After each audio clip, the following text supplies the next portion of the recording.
Airtours 28, you are clear for takeoff.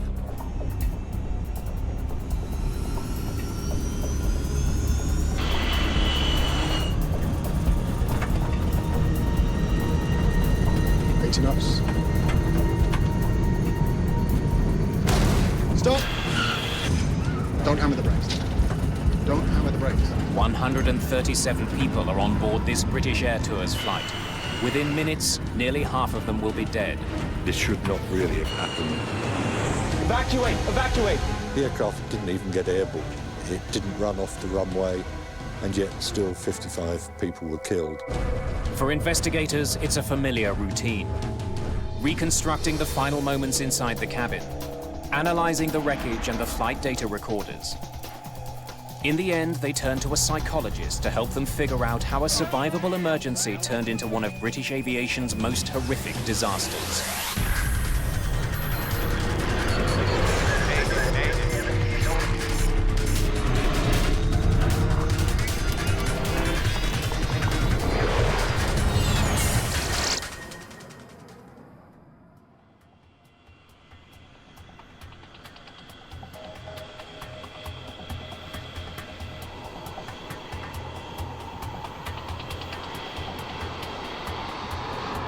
It's just before 6 in the morning on August the 22nd, 1985. Manchester's airport is coming to life. The first flights of the day are being prepped for departure. British Airtours Flight 28 is scheduled to take 131 passengers from Manchester to the Greek island of Corfu. British Airtours is a division of British Airways, specializing in low-cost flights to vacation destinations. It's a chilly morning. A slight breeze is blowing, ideal flying weather.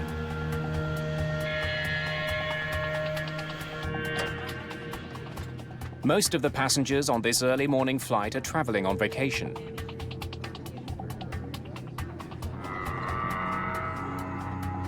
Lindsay Davis is heading to Greece with her boyfriend, Charlie Thixon. All right, let's go. We'd been going out with each other for a year, and that's one of the reasons we were so excited about it. You know, it was our first holiday together. Captain Peter Terrington is in command. I was the senior training captain on the fleet. First Officer Brian Love is being trained by Terrington. He was going to perform the takeoff and landing as part of his training. All right, Captain? Yep. Briefing then, Brian.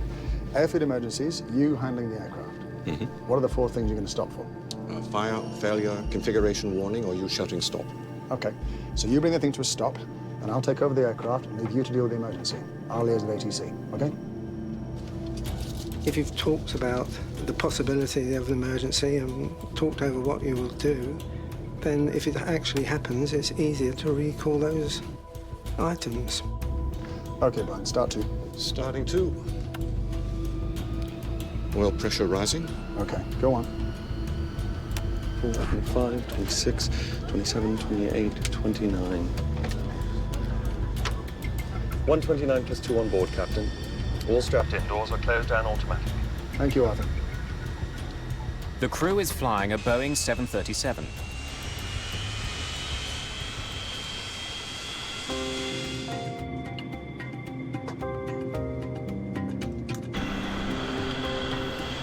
It takes just 4 minutes for the plane to reach the foot of the runway. Airtours 28, you are clear for takeoff. The 737 has 3,000 meters to get to takeoff speed. The engines are pushed to high power. I was sitting by the window, looking out of the window. Everything was normal. The plane was going quite fast. 80 knots. Check.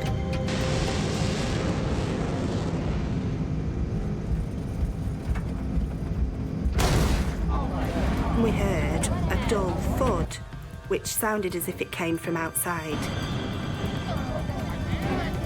I was really keen to see what was going on outside, but couldn't see anything. Captain Terrington needs to act fast.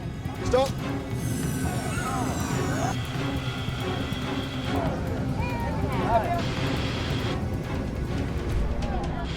And the immediate reaction was to stop. We were quite a few knots below our decision speed, so I very quickly closed the throttles and applied reverse thrust. We could feel the aircraft slowing down, and Arthur said, "Oh, I think we've blown a tyre," and I didn't know, so we just waited to hear it.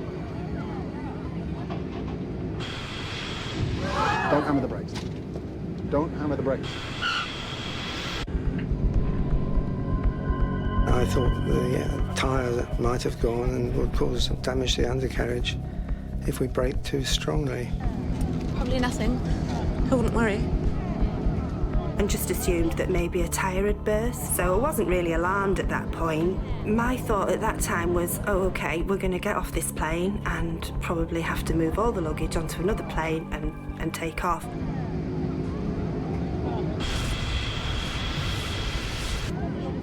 Soon, passengers on the left side of the plane see the real problem. I could see orange flames inside the back of the engine. And at that point, I thought, it's obviously not a burst tyre, that wouldn't cause that, and this is perhaps something a bit more serious. Let me by. I'm not staying there. But at that point, I knew that I wanted to get off the plane, and I wasn't happy at all. I knew that there was a fire, and I just wanted to get away from the fire. Smoke is seeping into the cabin. Please sit down. My nearest exit was at the back. I didn't want to go to the back because the smoke was coming in there. So I decided in my mind that I was going to go through the front. I said to Charlie, Come on, we're going. and that's when I started going towards the front of the plane. Stop it. 28 Mike, we are abandoning takeoff. Looks like we've got a fire on number 1. Looks like there's a lot of fire. Thank you. Plane on fire, runway 24. From where he's sitting, Captain Terrington can't see how bad the fire is. He needs advice from the tower. We have to get the passengers off. I would do by the starboard side.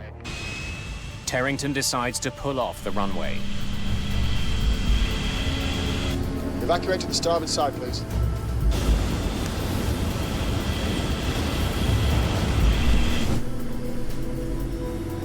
Fire drill, engine number 1. Shutting down 2. Evacuate! Evacuate! Please stay calm. Before the flight crew leaves the cockpit, they must complete a 15-step checklist. Parking brake. Set. Speed brake lever. Down. But time is running out. We had an evacuation checklist, but it was 4 pages long, and the last item was to get the passengers off. Engine and APU fire warning switches. This didn't cover my problem at all. On the 737, there are 4 cabin doors. The 2 in the back are covered in flames and smoke, leaving only 2 for 137 people. Then, a mechanical problem eliminates one of those. Well, Arthur was opening one right, and he was really it was really trying to open. It was really hard to open. The back of the cabin is filling with smoke. It's making breathing difficult. Passengers rush forward. It just seemed to go on forever before they started evacuating. And that's when I thought, I'm not going to get off. It's going to blow up with all of us on it. Engine and APU fire warning switches. Right now, all 137 people on board are alive. But with every second, their odds of surviving are decreasing. Flight 28 is becoming a death trap.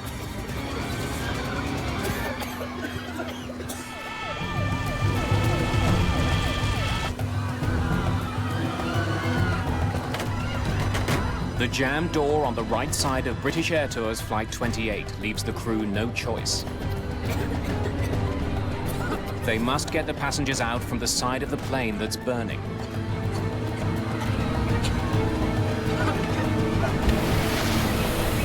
The soon as we opened the door, the fire service were already around, shooting foam up the slide and came into the galley floor. We wanted to start to evacuate the passengers, but there's a bit of a bottleneck and nobody was coming forward. The aisle is quite narrow where the galley is, and they were and then they were pushing forward, and I could see this boy that was really sort of pushed against the wall. He couldn't get out, so I pulled him by his T-shirt, had the yellow T-shirt on, and he sort of tumbled forward, and after that, everybody sort of just tumbled in behind me. And we just directed him down the slide.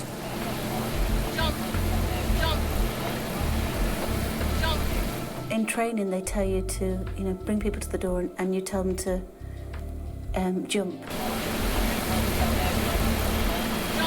Desperate to get people off the plane quickly, the purser returns to the jammed door.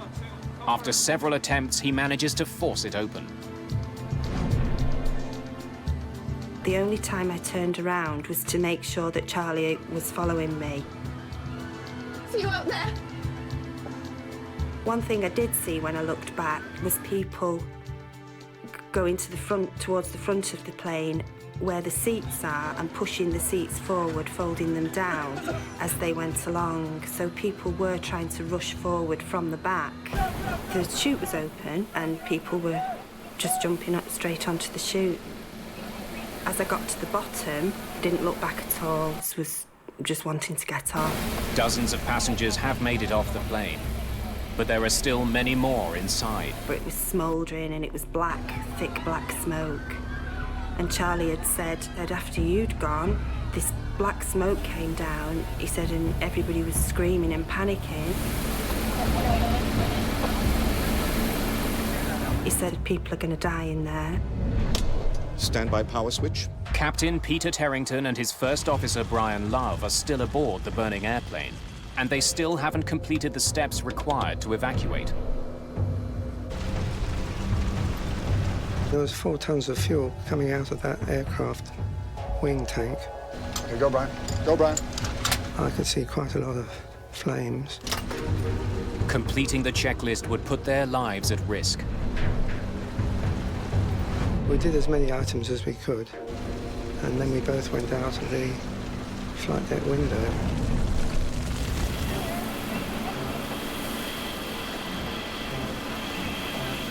There are no more passengers at the exits, so Joanna Toff decides to see if anyone else is left in the cabin.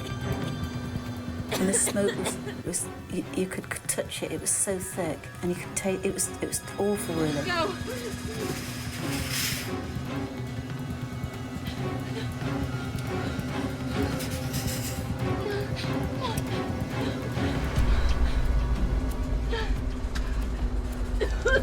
There was a young girl just a bit further down in the cabin, but she was really disorientated.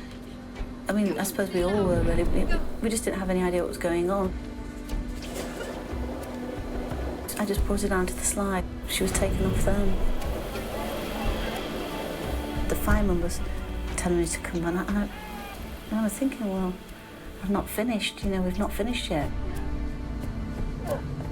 When Toff re-enters the cabin, the thick smoke makes it as hard to see as it is to breathe. It was really dark and quiet. I'd never seen anything like it. And I could see the light from the door anyway by then, so I knew where the door was. The smoke forces Toff to abandon her search.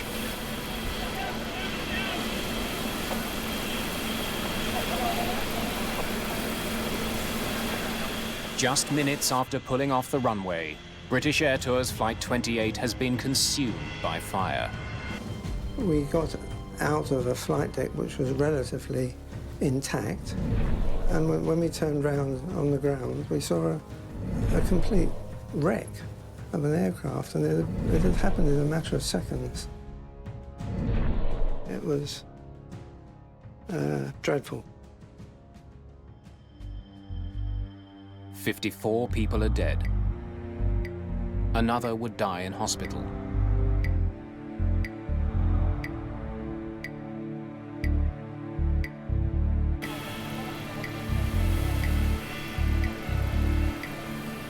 There was nothing wrong, really, with us. We thought nothing physical wrong with us. But our lives changed, you know, just in those few hours.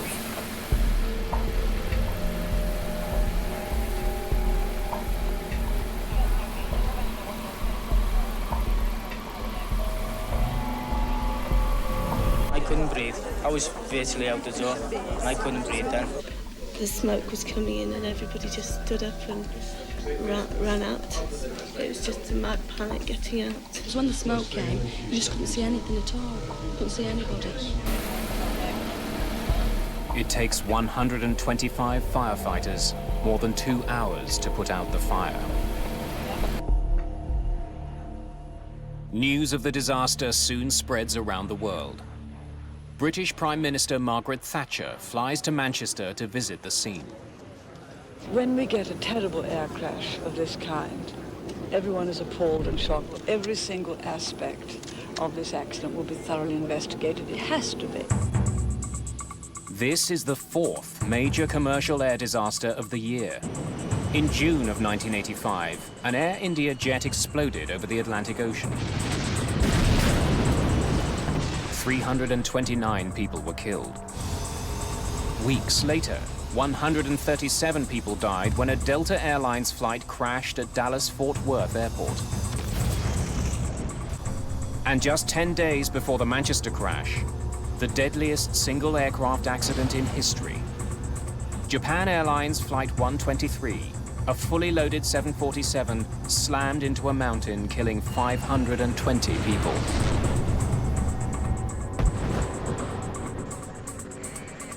British Airtours Flight 28 adds 55 new victims to the list of casualties. 1985 is now the deadliest year in the history of commercial aviation. The flying public is getting nervous.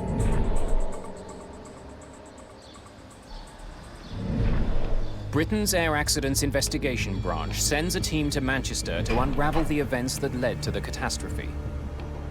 Among them, Stephen Moss. He'll be inspecting the plane's engines. This should not really have happened. The aircraft didn't even get airborne. It didn't run off the runway, and yet still 55 people were killed. Chris Prothero is also on the team. His focus is on the fire.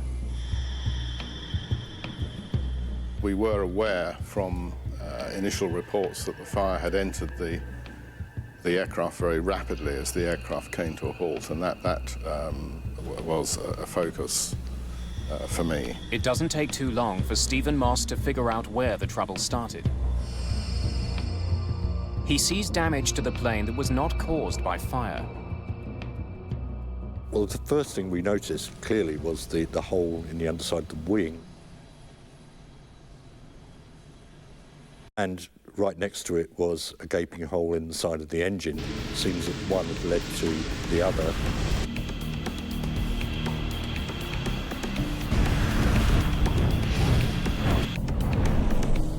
To get a plane loaded with passengers off the ground, you need to generate massive thrust. That power is created when air travels through the front of the engine to a series of compressor fans. It's then ignited, and the exhaust pushes the plane forward. Something had clearly gone very wrong with Flight 28's left engine.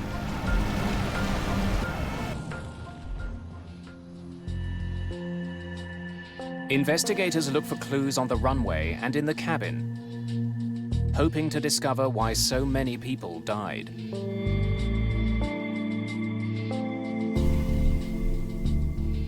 Entering the cabin for the first time, there was as with all aircraft fires, there's an overwhelming and pungent smell. Burning plastic, burnt fuel, burning material had dropped down onto seats, and so the aisles were filled up with the remains of overhead lockers. A scene of devastation. The damage in the cabin is revealing. It's almost completely charred up high, but is relatively intact down low. It was clear that there had not been flashover in this particular case. A flashover occurs when the gases in an enclosed space become so hot that they ignite, incinerating everything around them.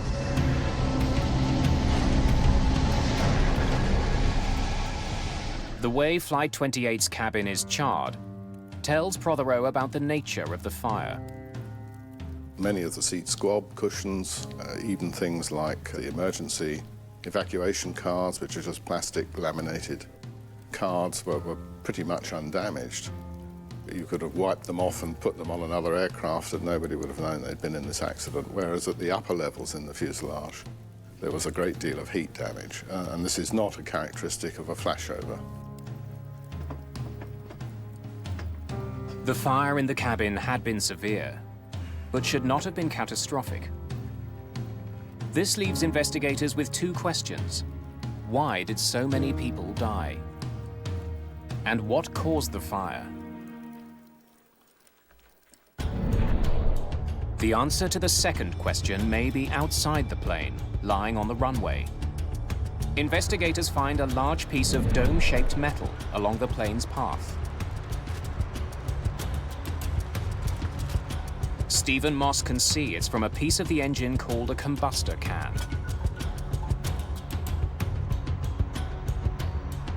It looks like there'd been a separation of the can from the front end from the back end.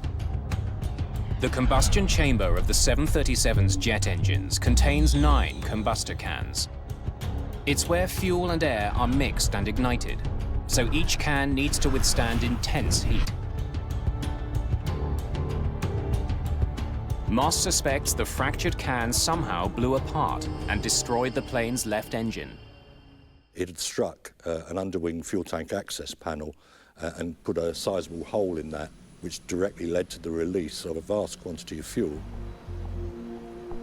Proving the piece of the combustion can penetrated the wing is easy.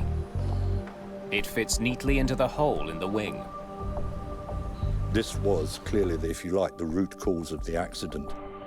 The engine on the plane is a Pratt & Whitney JT-8D. For Moss, that's of grave concern. At the time, was probably the most widely used jet engine on commercial air transport in the world. And it was obviously pretty urgent that we try and find the cause of this one in order to prevent other aircraft having the same problem. There are tens of thousands of combustor cans in service around the world. One of them erupted in Manchester. Stephen Moss needs to find out why it failed. And fast.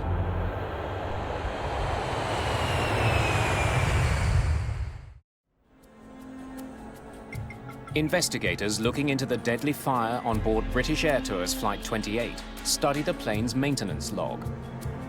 They discover the combustor can that ruptured had previously been repaired.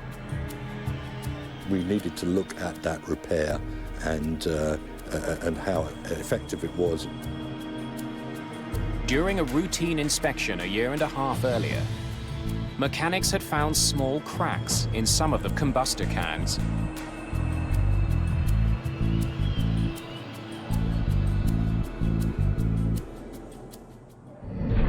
It was certainly not uncommon to find fatigue cracks in the cans. They're operating in a high temperature environment. The manuals give various schemes for repairing these cracks.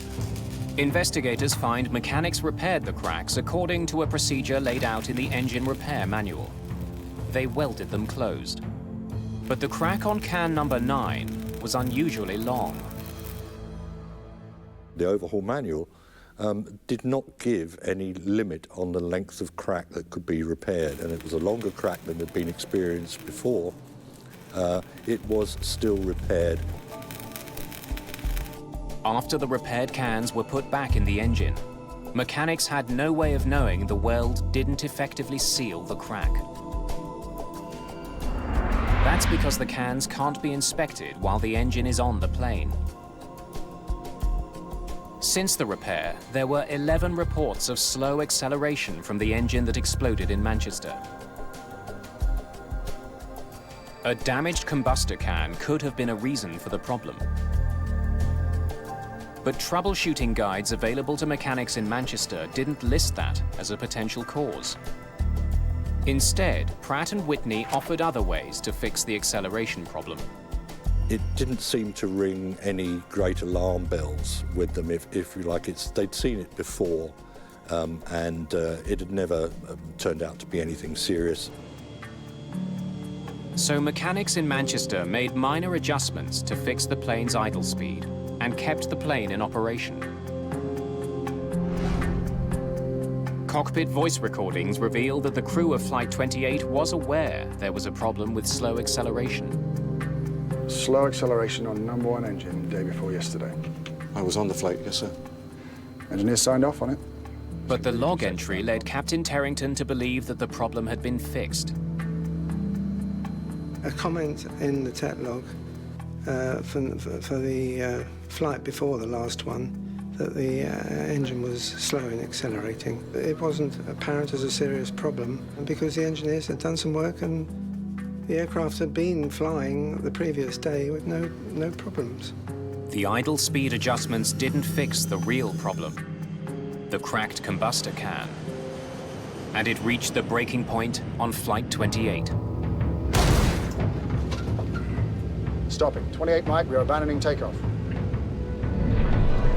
Evacuate! Evacuate! Please stay calm and don't panic. If the airline had inspected the cans, I think there is no doubt that they would have seen the problem. Investigators now know the origins of the Manchester disaster. The welded crack in combustor can number 9 gave way as Flight 28 sped down the runway. The front of the can was ejected from the engine and put a hole in the underside of the left wing. That led to a huge fuel leak onto the damaged engine, which caused the fire. Engine fires are not uncommon. The body of a 737 is insulated with fire-retardant material to protect the cabin. Investigators still don't understand how a fire outside the plane spread into the cabin as quickly as it did. Fire Inspector Chris Prothero finds part of the answer from viewing photographs of the plane as it sped down the runway. It was clear from these photographs that there was a very dynamic phase to the fire whilst the aircraft was at speed on the runway, which produced this energetic, turbulent, sort of blowtorching type of fire, visually anyway, trailing behind the aircraft. A press photo from the day of the crash leads Prothero to a new theory. The photographs of the aircraft that appeared in the press showed the left thrust reverser deployed.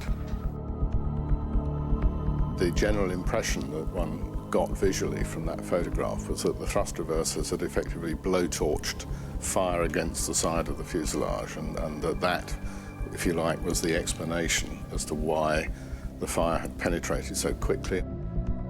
That photograph and the implications of it actually therefore loomed quite large. Stop! There are several ways to bring a speeding jetliner to a halt. One is with the brakes. Don't hammer the brakes. Another is with the engine's thrust reversers. Thrust reversers redirect the exhaust from the jet engine forwards. This helps slow the plane down. It looked as though the thrust reversers had simply blown this big fire on the left of the aircraft directly onto the side of the aircraft, directly onto the rear fuselage. That would explain why the fire destroyed the cabin so quickly. It now seems possible that Captain Terrington made the fire worse by trying to slow his plane down. But Prothero has two good reasons to doubt his theory. One is the location where charring from the burning exhaust gas, or efflux, was found.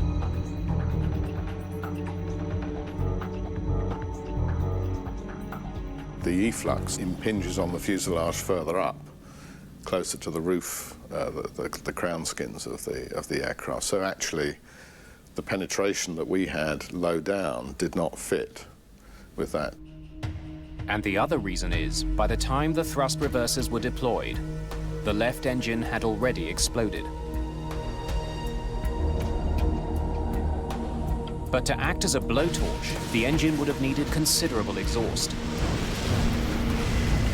We We did calculations to confirm that the residual thrust from that engine would not have had the energy to have this effect. That confirmed that the thrust reversers couldn't actually have played any role, or significant role anyway, in the fire's severity. Clearly, something other than the thrusters had caused the fire to spread so quickly. Prothero looks more closely at the data. After examining weather reports from the day of the accident, he finds the answer.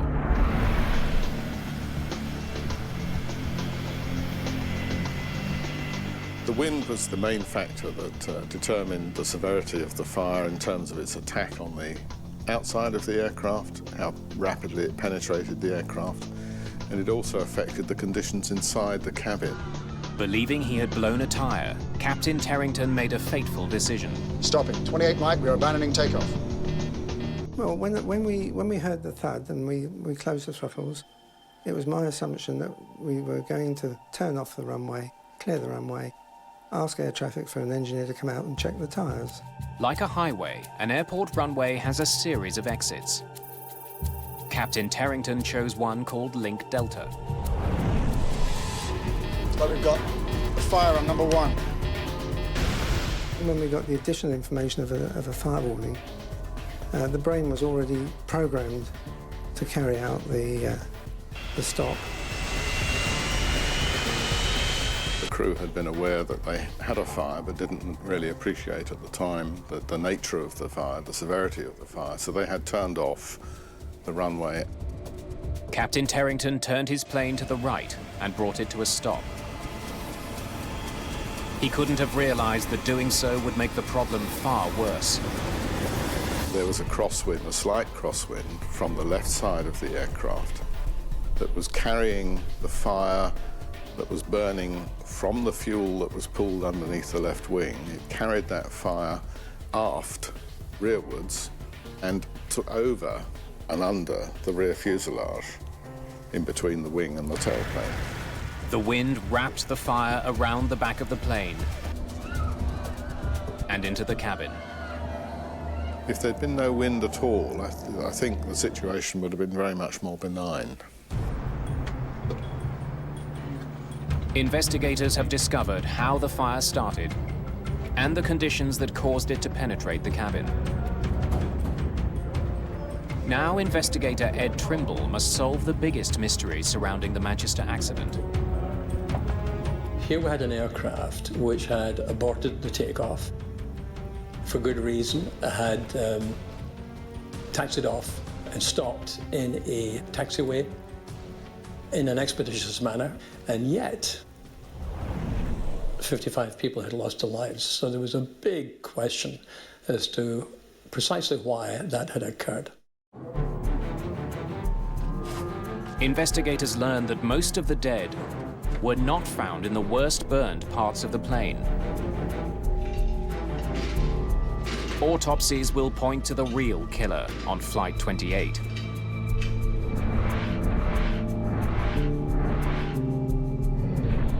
Of the 54 people who died in the cabin, only 6 had suffered serious burns. All the rest died from smoke inhalation.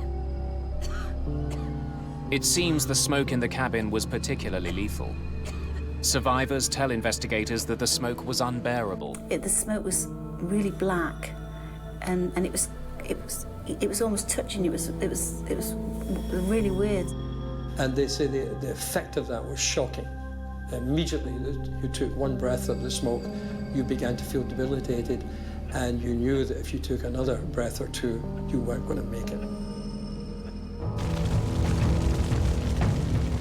At the time of the Manchester accident, the effects of fire on an airplane had been well studied and understood, but the effects of smoke were not. To figure out what made the smoke so toxic, Trimble decides to recreate the fire that burned on Flight 28. We were trying to model not only the gases which were produced, but also the kind of threat levels which were produced. The smoke that filled the plane was from materials burning inside the cabin. The foam in the seats, the wool in the carpets, and the plastic overhead bins all release poisonous fumes. Those conditions are recreated by burning those same materials. Trimble discovers the passengers on Flight 28 inhaled smoke that contained a deadly blend of poisonous gases, including high levels of carbon monoxide and hydrogen cyanide. Now he desperately needs to find out if there's any way to protect airline passengers from that kind of smoke. So it seemed to me pretty clear that unless we could protect people's respiratory systems from the assault from such combustion gases, there was little that we could do to improve survival chances from aircraft fires. Over the course of 5 weeks, investigators run dozens of tests, experimenting with different filters.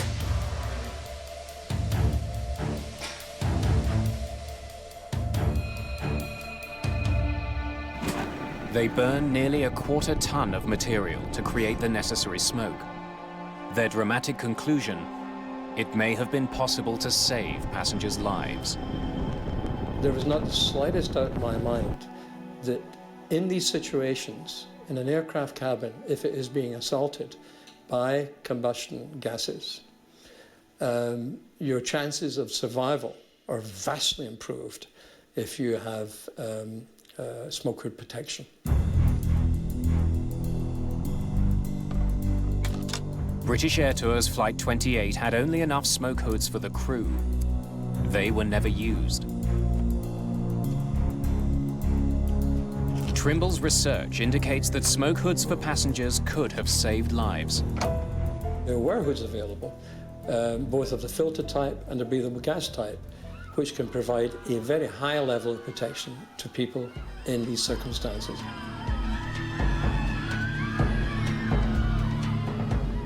Many of the passengers on Flight 28 would have survived with a few more minutes of breathing time.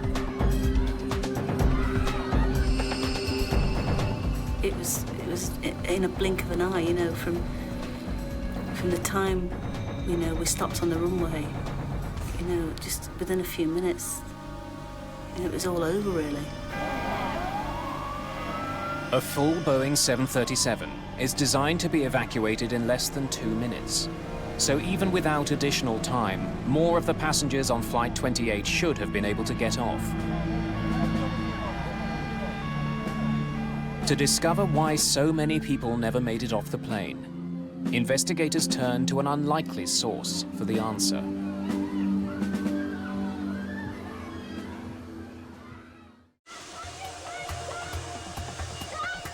By law, airplane manufacturers must prove their planes can be evacuated quickly and safely. When the 737 was introduced in the UK, Boeing demonstrated that 130 people could get off the plane in just 75 seconds.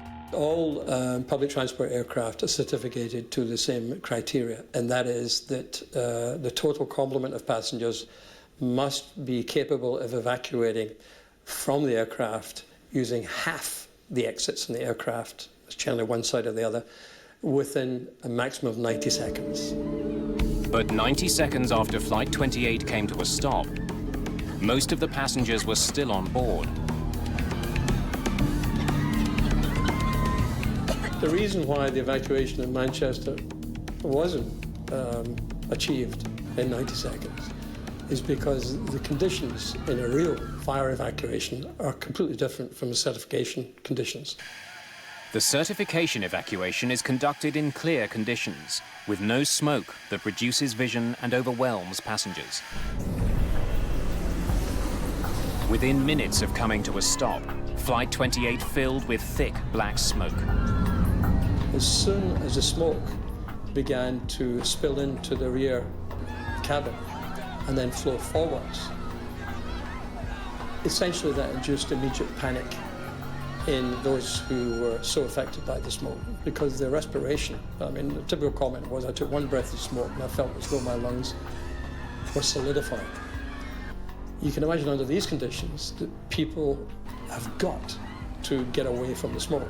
And people did this by basically clambering over the seats and other people in front of them. In less than 5 minutes, what should have been a survivable accident turned deadly. To prevent future tragedies, Britain's Civil Aviation Authority decides to learn more about people. Helen Muir is a psychologist and a leading expert on how airplane design can influence survival. She's asked to study the behavior of passengers on Flight 28 to figure out why so many died. What we had to learn to do was to design the aircraft interior so even if we had what we might say was dysfunctional behaviour in totality, we could accommodate the needs of individuals and their desperate rush to get out. Muir configures a cabin to duplicate Flight 28 and fills it with volunteers. Then, to have them act as though the plane's on fire, she offers money to the first ones off. And that produced behaviour that was quite unbelievable. People went over seats, they went round, past each other, all sorts of things. And indeed, when survivors from the actual Manchester accident came and saw the videos, they said, yeah, that's how it was.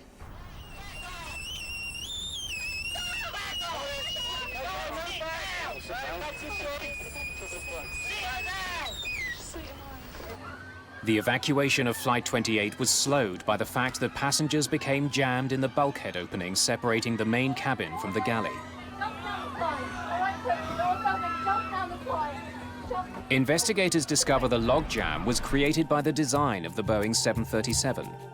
The bulkhead opening was 22.5 inches wide, just enough for one person to fit through.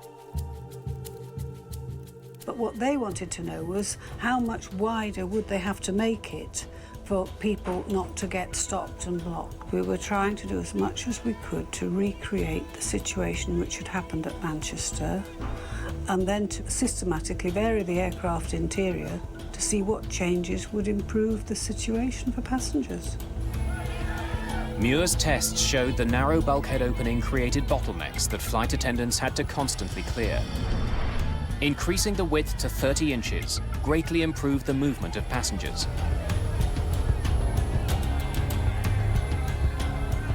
But we showed through repeat testing that if you changed the minimum gap from 20 to 30 inches, you would dramatically improve the speed at which people could get out and you'd reduce the likelihood of people falling and slipping and so on. As a result of Helen Muir's work, a recommendation was made to increase the space between the bulkhead walls to 30 inches and introduce strip lighting to help guide passengers to exits even when they are blinded by smoke. Muir also found a way to improve cabin safety without redesigning the cabin. Please sit down. She conducted research on the behavior of the cabin crew in emergencies and found that passengers get off a plane much faster with a highly assertive crew.